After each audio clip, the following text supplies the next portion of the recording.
नमस्कार मित्रांनो, तर आजची आपली रेसिपी सोयाबीनची भाजी, पण ती थोडी वेगळ्या पद्धतीने करणार मी. ते इथे दही घेतलेले, त्याच्यामध्ये सगळे सुके मसाले घालायचे आहेत आपल्याला. लाल तिखट, धणा पावडर, काश्मीरी लाल मिरची पावडर, हळद, हिंग, गरम मसाला सर्व घालून मिक्स करून घ्यायचं आहे. त्यानंतर इथे मी तेलामध्ये जिरं, मोहरी आणि एक चक्री फूल आणि लवंग त्याची फोडणी केलेली आहे. बारीक चॉप केलेला कांदा घालायचा आहे. कांदा परतला की अद्रक, लसूण, हिरवी मिरचीची पेस्ट घालायची आणि परतून घ्यायचं. टोमॅटो घालून चांगलं परतवायचं, शिजवून घ्यायचं झाकण देऊन. कांदा टोमॅटो जरा शिजला की त्याच्यामध्ये जी आपण दहीची पेस्ट केलेली आहे सुके मसाले घालून ती घालायची आणि पाणी घालायचं. चवीनुसार मीठ घालायचं आहे. ग्रेव्हीला उकळी काढायची आहे. त्यानंतर त्याच्यामध्ये सोयाबीन घालायचे आणि चांगलं मिक्स करून घ्यायचं आहे. त्यानंतर झाकण ठेवून 10 ते 15 मिनटं आपल्याला वाफ काढून घ्यायची आहे.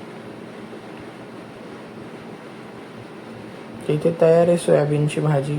अशाच नवीन रेसिपीसाठी चॅनल लाईक, शेअर, सबस्क्राईब करा.